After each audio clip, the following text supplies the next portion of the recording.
Good morning students. तो आज हम करने वाले हैं क्लास 9 का चैप्टर नंबर 9 सर्कल्स के इम्पॉर्टेंट क्वेश्चन एंड आंसर्स का part number 4। Overall part number 4 है ये, बट 4 to 5 मार्क्स के क्वेश्चंस का ये पार्ट नंबर 1 है।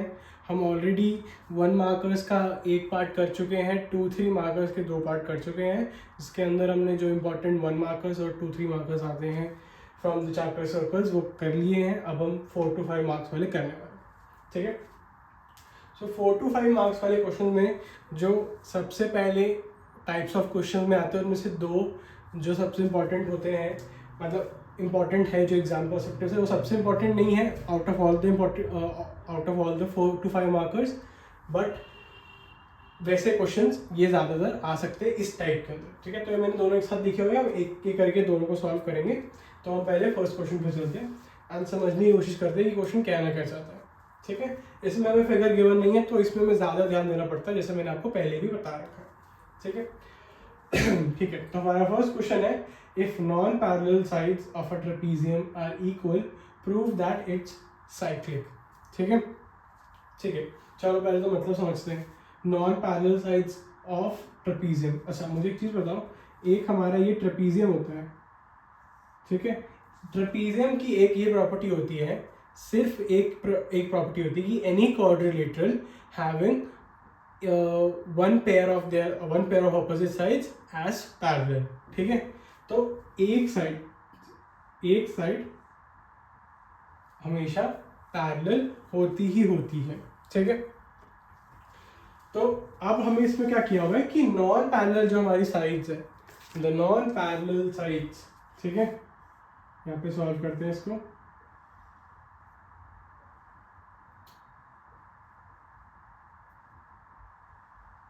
जो हमारी ये नॉन पैरेलल साइड है इसको ABCD लिख लेते हैं, ठीक है।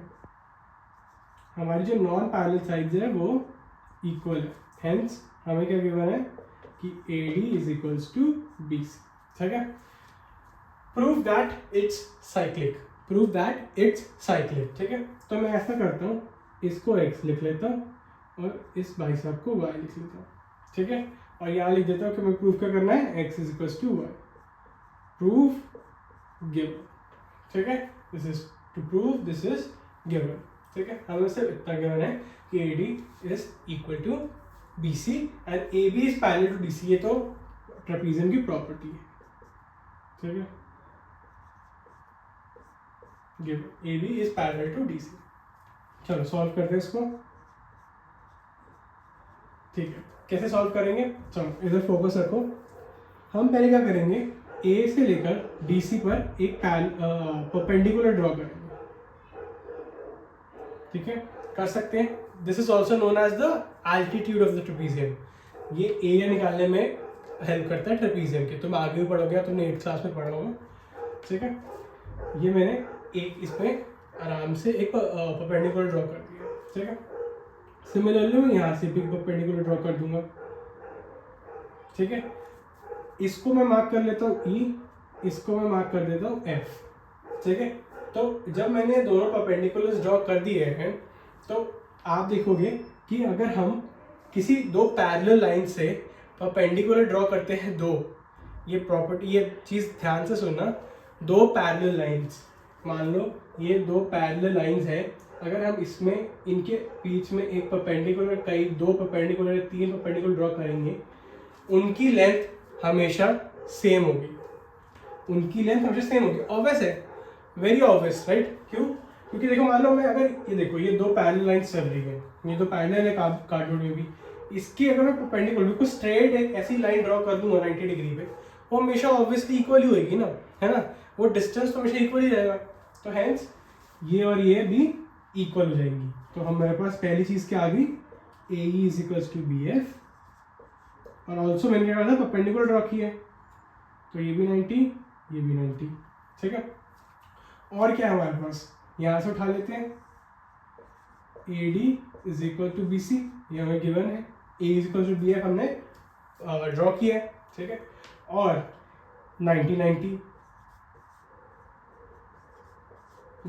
में से लिख रहा हूँ। अब तुम्हें इसमें क्या लग रहा है कि मैंने 2 ट्राइंगल्स कौन से खेले होंगे, मैंने खेला है ट्राइंगल AED और ट्रायंगल BFC। क्या ये दोनों कॉन्ग्रुएंट है? A is equal to B F, ठीक है, इसको मैं ले लेता हूँ हमारी side. A D is equal to B C को अभी थोड़ा साइड में रख लेते हैं, 90 हमारा आर हो जाएगा। क्या ए डी और बी सी हमारे हाइपोटेनस नहीं हो जाएंगे? तो भाई R H S, this triangle will be congruent to this triangle, ठीक है। अगर ये हो चुका है, इसको यहाँ लेते हैं, ठीक है। अगर ये हमारा हो चुका है, इस क्वेश्चन को बाद में, ये वाला अगर हमारा कॉन्ग्रुएंट हो चुका है, तो इससे हम क्या कह सकते हैं? इससे हम ये कह सकते हैं ना कि ये वाला एंगल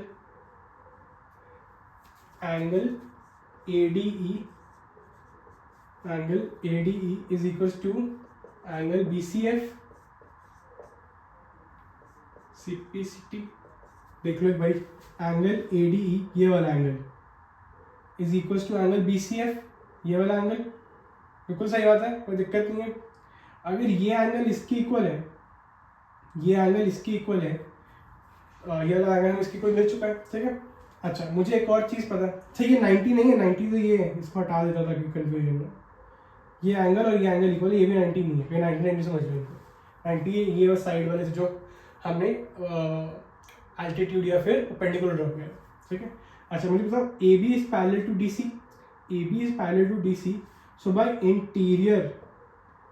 इंटीरियर एंगल प्रॉपर्टी बिट इसके, तो x और इस एंगल का सम 180 नहीं हो जाएगा? अगर कोई दो पैरेलल लाइंस, जैसे ये दो पैरेलल लाइंस है, इसके और इसके बीच का एंगल 180 होता है ना, ये दो पैरेलल है, ये दो पैरेलल है, मैं ऐसे को भी ड्रॉ कर दूँ, ये और ये, इनका सम 180 होता है ना, इंटीरियर एंगल प्रॉपर्टी याद है ना। तो बाय दिस अगर हम इसमें देखेंगे तो x प्लस AD 180 हो जाएगा, x प्लस एंगल ADE क्या हो जाएगा? 180। नहीं, यहाँ पे मैंने प्रूफ गलत कर दिया हमको, x plus y is equal to 180 proof करना है हमें तो साइक्लिक प्रूफ करना था ना इसको, हमने इसको साइक्लिक प्रूफ करना था। कोई कंफ्यूज हो गया तो उसके लिए मेरी sorry. x plus y is equal to 180, हमें ये प्रूफ करना है कि ऑपोजिट एंगल्स आर सप्लीमेंट्री, ठीक है। आई एम वेरी सॉरी, ये मैंने यहाँ पे जल्दी में लिख दिया गलती से। x प्लस वाई को 180 प्रूफ करना। चलो इधर आते हैं, x plus angle ADE is equal to 180 degree, ठीक है। अब मैं इस वाले इक्वेशन को 1 ले लूंगा, इसको 2 ले लूंगा, बाय 1 and 2। अगर मैं यहाँ ADE को BCE से रिप्लेस कर दूँ तो हो सकता है ना, कर सकता हूँ रिप्लेस। और एंगल BCE क्या था, BCF क्या था हमारा, सॉरी BCF क्या था, y, तो x प्लस वाई हो जाएगा हमारा 180 डिग्री। आए समझ? एंगल ADE को मैंने BCF से रिप्लेस कर दिया क्योंकि ये इसके इक्वल था। BCF हमारा y था जो हमने पहले लिखा हुआ था, यहाँ पे अज्यूम किया था, ठीक है। तो हेंस ये हमारा प्रूफ, ठीक है ना। आ गया समझ? थोड़ा सा ये मैंने पहले लिखने में गलती कर दी, तो किसी को समझ नहीं आया तो मेरी वेरी सॉरी, बट चलो हो जाती है गलती, चलो ठीक है। अब आते हैं हम अपने क्वेश्चन नंबर 2 पे।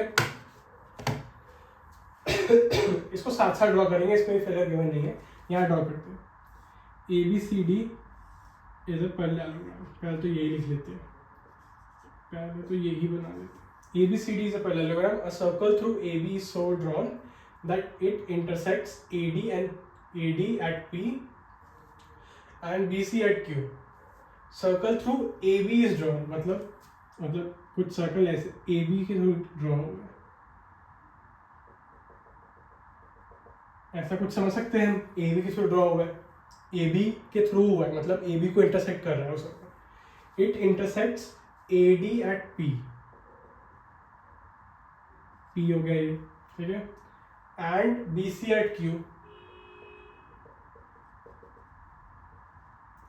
ये सर्कल लगा लो, थोड़ा सा अजीब सा सर्कल हो गया, बट फिगर के अकॉर्डिंग तुम्हें समझ आ जाएगा। प्रूफ दैट PQCD आर कॉनसाइक्लिक,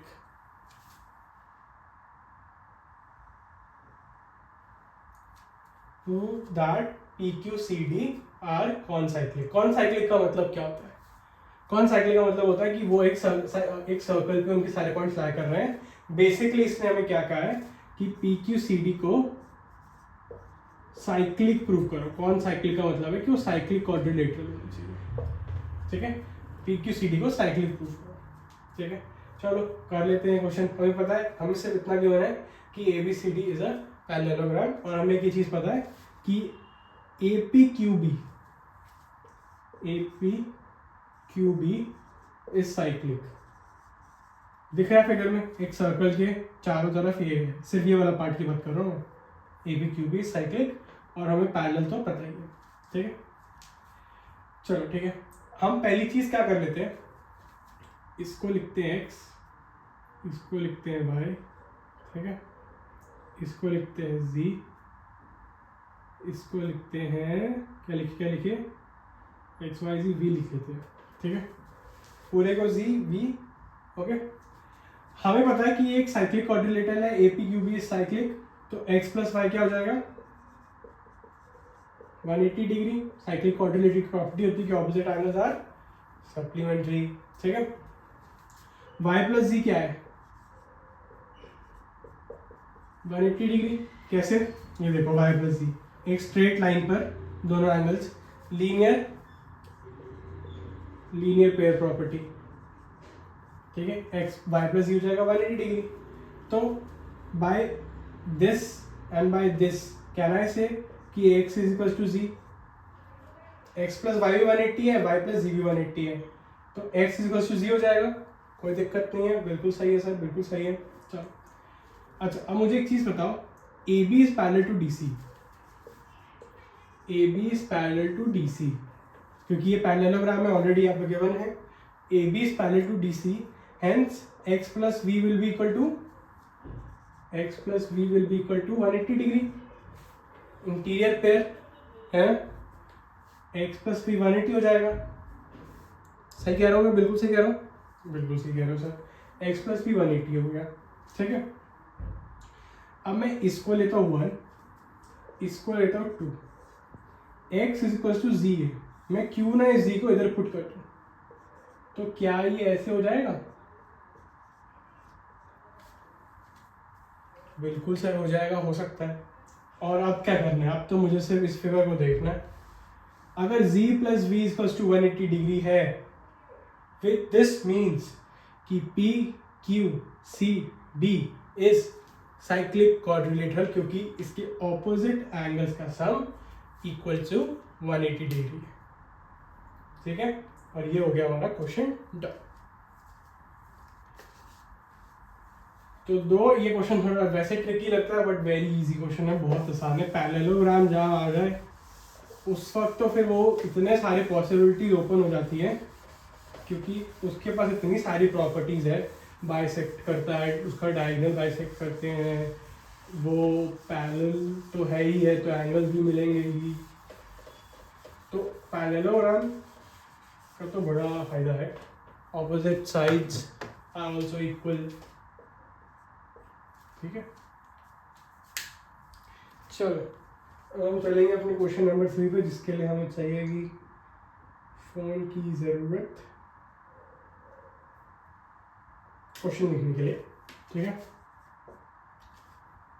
इसमें है कि if ABC is equilateral triangle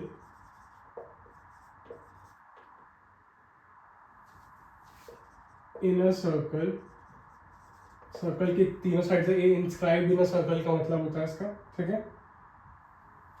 and P be any point on a minor arc BC which does not lie on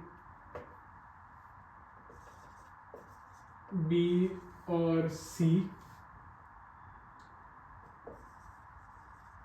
prove PA is angle bisector of angle BPC। ठीक है, तो basically इसमें क्या given है, हम पहले से कर लेते हैं। हम बनाते हैं यहाँ पे एक सर्कल, यहाँ बना देते हैं फिगर। ठीक है, और हमें गिवन है कि एक इक्विलेटरल ट्राइंगल है। ठीक है, इक्विलेटरल ट्राइंगल गिवन है, इसको हम ले लेते हैं ABC। ABC का ले लेते हैं, ABC गिवन ही है। ठीक है, ओके। तो अब मैंने इतना बना लिया, ये अभी मैं समझाता हूँ कि कैसे बना है। ठीक है, if ABC is an equilateral triangle in a circle, कुछ भी नहीं है, बस इतना ही किया अभी। And P be any point on the minor arc BC। Minor arc कौन सी रहेगी, BC इज द माइनर, ये वाली माइनर होगी, छोटी है ना। P be any point on the minor arc BC, मतलब P कहीं भी हो सकता है, बट उसमें एक कंडीशन है कि वो B और C के ऊपर नहीं होगा बस। तो मतलब P इधर भी हो सकता है, इधर भी, इधर भी, इधर भी, इधर भी, बट इनके ऊपर नहीं होगा। तो मैं ऐसा करता हूँ, P इधर ले लेता हूँ, मैंने P इधर ले लिया। ठीक है, proof PA is the angle bisector of angle BPC. So this is the final figure that we require. ठीक है, it's a very easy question, बहुत ही आसान क्वेश्चन है, और इसमें थोड़ा सा दिमाग चलाकर, थोड़ा सा दिमाग लगाकर, थोड़ा सा अपने आप को अलर्ट रखकर हो सकता है क्वेश्चन इजीली सॉल्व। ठीक है, चलो फिगर भी सॉल्व करते हैं इसको। ये 60 डिग्री होगा, ये भी 60 होगा, ये भी 60 होगा। क्यों, यही चीज़ सबसे पहले फोकस में हमेशा रखनी है, क्योंकि हमें इक्विलेटरल ट्राइंगल गिवन है, तो all the sides will be equal, all the angles will be equal. ठीक है, अब आ जाते हैं, हम यहाँ पे एक सेंटर ड्रॉ कर लेते हैं। एक सेंटर ड्रॉ कर लिया मैंने।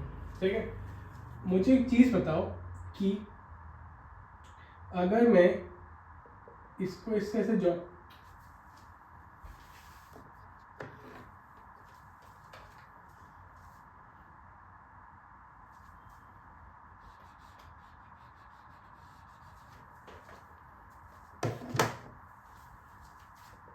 ये सेंटर है, ये 60 है सेंटर, मैं इसको ऐसे ज्वाइन कर लेता हूँ। ठीक है, कर सकता हूँ, कोई दिक्कत नहीं है। ये 120 हो जाएगा, ये 120 हो जाएगा। ठीक है, कोई बात, ये हमारा हो चुका है। अब अक्सर बच्चे यहाँ पर आके रुक जाएंगे कि अब क्या करें, अब तो हमारे कुछ समझ ही नहीं आ रहा कि हम क्या करें, है ना। या तो वो क्या करेंगे, इसको साइक्लिक कोऑर्डिनेटर लेके यहाँ पे 120 बना देंगे, but that still would be a task to solve, है ना। ठीक है, तो अब हम क्या कर सकते हैं, या तो इसकी एक बहुत लॉन्ग अप्रोच है कि हम इसको पहले कॉन्ग्रुएंट प्रूफ करें, इसको कॉन्ग्रुएंट प्रूफ करें, हो जाएगा। ठीक है, या फिर इसकी एक शॉर्ट ट्रिक है, हम क्या करेंगे, कॉर्ड AC दिख रही है और कॉर्ड BA पे फोकस करेंगे। एनी कॉर्ड, दोनों कॉर्ड्स इक्वल है, पहले मुझे एक चीज पता है, इक्विलेटरल ट्रायंगल है, तो AB इक्वल्स टू AC है ना। अगर दो कॉर्ड्स इक्वल हैं तो वो दोनों chords will make an equal angle to the centre. Equal angle subtend करती है टू द सेंटर, जिसका मतलब ये है कि जो ये है और जो ये है, ये दोनों हो जाएंगी, क्या हो जाएंगी, इक्वल। ये हो जाएंगी इक्वल, तो मतलब अगर ये x है तो ये भी x हो जाएगा। ठीक है, अच्छा मुझे एक चीज़ बताओ, जो ये AC है वो सेंटर से तो एंगल सबटेंड कर रही है, क्या कहीं और भी दिख रहा है मेजर सेगमेंट में एंगल सबटेंड कर रही है। ये देखो, ये AC भी, ये इधर भी एक एंगल सबटेंड कर रही है मेजर आर्क में सेंटर के आगे। ठीक है, विच इज y, इसको y लिख ले। ठीक है, अकॉर्डिंग कि angle subtended in the major segment is half the angle subtended in the centre, तो y हो जाएगा x/2। सिमिलरली अब AB पे फोकस कर लेते हैं, ए बी एक तो एंगल सेंटर से सबटेंड कर ही रही है और एक का कर रही है इधर, तो ये भी हो जाएगा y. Since we have already known this x is equal to x तो होता ही है, तो ये दोनों एंगल हो जाएंगे equal, hence P A is the angle bisector of angle BPC. ठीक है.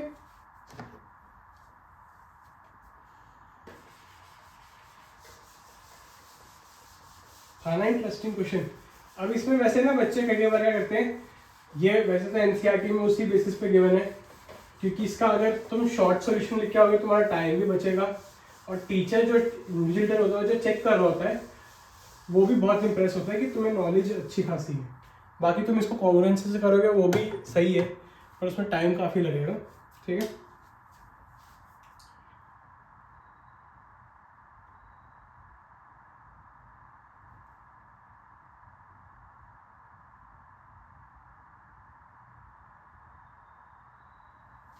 अब तो ये बहुत सारे प्रूव वाले क्वेश्चन हो गए, अब थोड़े फन वाले क्वेश्चन आएंगे. ठीक है. वैसे इस पार्ट में लॉन्ग आंसर्स जो हमारे 4 to 5 मार्क्स वाले हैं उसके भी 2 पार्ट्स हैं. तो ये पार्ट 1 है, उसके अंदर ये तो आखिरी क्वेश्चन है जिसके अंदर एक फन सा क्वेश्चन है. थोड़ा सा इसमें मैथमेटिक्स से ज़्यादा प्रूव नहीं करना है. मुझे पर्सनली न्यूमेरिकली क्वेश्चन सॉल्व करना ज़्यादा पसंद है. आपको क्या पसंद है वो आपके ऊपर है, बट ज़्यादातर बच्चों को जो जितना मैंने पढ़ा है वो उन्हें न्यूमेरिकल्स ज़्यादा पसंद रहते हैं प्रूव करने से. प्रूव करना वो थोड़ा ज़्यादा थियोरेटिकल हो जाता है, वो मैथ से थोड़ा हट जाता है. बट व्हाटएवर, तो हम यहाँ पे चलते हैं न्यूमेरिकल्स. न्यूमेरिकल एक क्वेश्चन है वो सॉल्व करते हैं. इसमें हमें गिवन है कि एक सर्कल का जो रेडियस है that is equals to √2 centimetre. ठीक है. एक कॉर्ड है, उसकी लेंथ है 2 सेंटीमीटर. हमें इसमें प्रूव करना है that angle subtended by chord at a point इन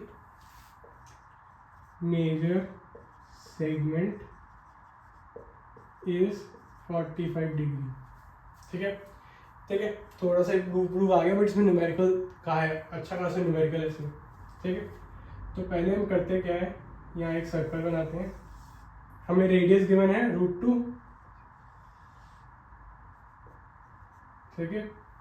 और हमें एक कॉर्ड गिवन है विच इज 2 सेंटीमीटर. अच्छा, अब मुझसे कई बच्चे ये पूछेंगे कि सर ये तो कोई गिवन नहीं था कि इसको ज्वाइन करना है. ठीक है. ठीक है, नहीं गिवन, मैं मान लेता हूँ तुम्हारी बात कि ये नहीं गिवन होता कि कहीं ज्वाइन करना. और मान लो कि ये कॉर्ड ऐसे नहीं होती. ठीक है. ये बहुत कॉमन सेंस वाला है वैसे, पर मैं फिर भी आंसर कर देता हूँ. मान लो ये होता है 2 सेंटीमीटर. ठीक है. तो क्या फर्क पड़ता है, मैं रेडियस ऐसे बना लेता. रेडियस तो चारों तरफ ही है. रेडियस तो पूरे सर्कल में हर जगह मैं कैसे ही बना सकता हूँ. पहले कॉर्ड बना के फिर रेडियस बना सकता हूँ, जिससे तुम्हें आसानी रहेगी. ठीक है. तो मैंने ये बना लिया. चलो ठीक है. तो ये √2 हो गया, ये 2 है. हमें क्या प्रूफ करना था, angle subtended by the chord at a point in major segment.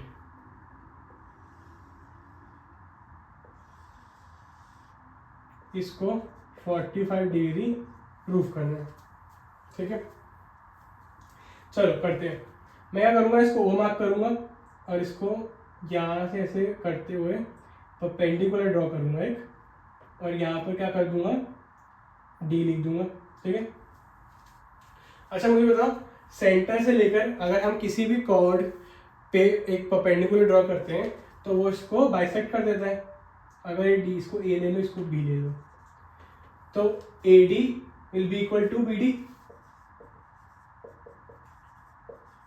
Perpendicular centre से कॉर्ड को बाइसेक्ट कर रहा है ना. AD is equal to BD है, तो ये 2 है, इसका हाफ हो जाएगा. AD will be equal to 1 centimetre. OA कितना गिवन है, √2. तो मैं ओडी निकाल लूँ, ओडी निकाल सकता हूँ क्या? मैं ओडी निकाल सकता हूँ? ये बात के लिए ओडी निकाल लेता हूँ। क्या होगा ओडी? ओडी क्या हो जाएगा?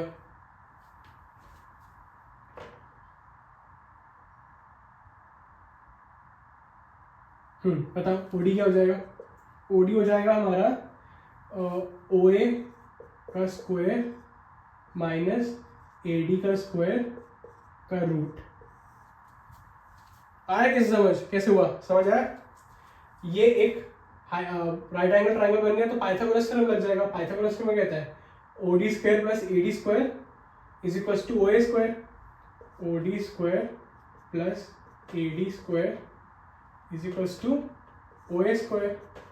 मैं इस ए डी को इधर ले जाऊँ, O D square is equal to O A square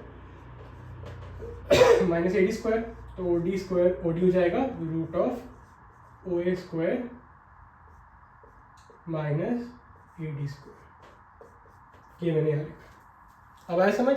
चलो ठीक है। O D will be equal to root of O A square क्या है? ओ ए का स्क्वायर रूट 2 का स्क्वायर 2 माइनस ए डी का स्क्वायर 1, ये हो जाएगा root of 1 which will be 1। तो ये भी हमारा आ गया 1 सेंटीमीटर, ये भी हमारा था 1 सेंटीमीटर, है ना, हाफ 1 सेंटीमीटर। ये दोनों साइड्स इक्वल है, मतलब ये angle will be equal to this angle. Correct, correct, बिल्कुल करेक्ट। ये 90 है, बचा कितना 90, और ये दोनों का सम 90 डिग्री बचा और है भी इक्वल, तो क्या हो जाएंगे 45 45। आगे समझ कैसे हुआ? ये 2 नहीं है, ये इसका सिर्फ आधा, हम सिर्फ हम ये आधा भी फोकस कर रहे हैं। 90 तो इधर तक ही है ना, ये इसका आधा 1 हुआ, ये हमने 1 निकाल लिया। ये दोनों के साइड्स इक्वल है तो इनके एंगल्स भी इक्वल हो जाएंगे। 90 हमारे पास गिवन था, एक ट्राइंगल के इंटीरियर एंगल का सम होता है 180, 90 चला गया राइट एंगल का, 90 बचा, और वो 90 दो एंगल बना रहे जो इक्वल है, तो 90 का हाफ हो जाएगा ना, तो ये 45, ये भी 45, ठीक है। सिमिलरली इस ट्राइंगल में देखो सेम हो जाएगा, ये 1 है, ये रूट 2 है, तो ये भी 1 आएगा, तो ये भी हो जाएगा 45, ये हो जाएगा 45। हो गया, हो गया। अगर ये 45 ये 45 तो ये पूरा कितना हो गया 90 डिग्री, ये पूरा कितना हो गया 90 degree. And the angle subtended bye a chord in the major segment is half the angle subtended by the chord to the center। अगर सेंटर से chord ने सबटेंड किया 90 डिग्री तो यहाँ कितना करेगी 90/2 which is 45 डिग्री। ठीक है, आगे समझ? तो क्वेश्चन नोट कर लेना, इसमें प्रूव आ तो गया है बट न्यूमेरिकली है, अब उसका ध्यान रखना होता है। ये क्वेश्चन है बहुत ही, मैं मतलब ट्रिक कर देते हैं, क्योंकि आप एक्सपेक्ट नहीं करते हो कि अच्छा इसमें पाइथागोरस थ्योरम भी आएगी सर्कल्स के अंदर। ज़्यादातर एंगल्स का ही एंगल निकालो या फिर कुछ प्रूव करो या कोई कॉर्ड बाइसेक्ट हो, ये कुछ हो रहा है, पाइथागोरस थ्योरम का गेम आएगा, इतना सोचते नहीं, बट थोड़ा दिमाग खोल के रखना होता है। ठीक है, तो ओके गाइस, ये पार्ट यहीं फिनिश होता है। हम नेक्स्ट पार्ट में और 4 क्वेश्चंस करेंगे, जिसके अंदर हम डिस्कस करेंगे 4 to 5 मार्क्स वाले क्वेश्चंस जो सबसे इंपॉर्टेंट होते हैं और एग्जाम में आते हैं। वो इस चैप्टर के इंपॉर्टेंट क्वेश्चन आंसर्स का आखिरी पार्ट होगा, तो उसके लिए ज़रूर ट्यून इन करना एंड ये पार्ट अच्छे से देख लेना, अच्छे से 4 क्वेश्चन प्रैक्टिस करना। So all the very best. कुछ भी डाउट्स हो तो कमेंट सेक्शन में ज़रूर पूछें। Okay guys, thank you so much.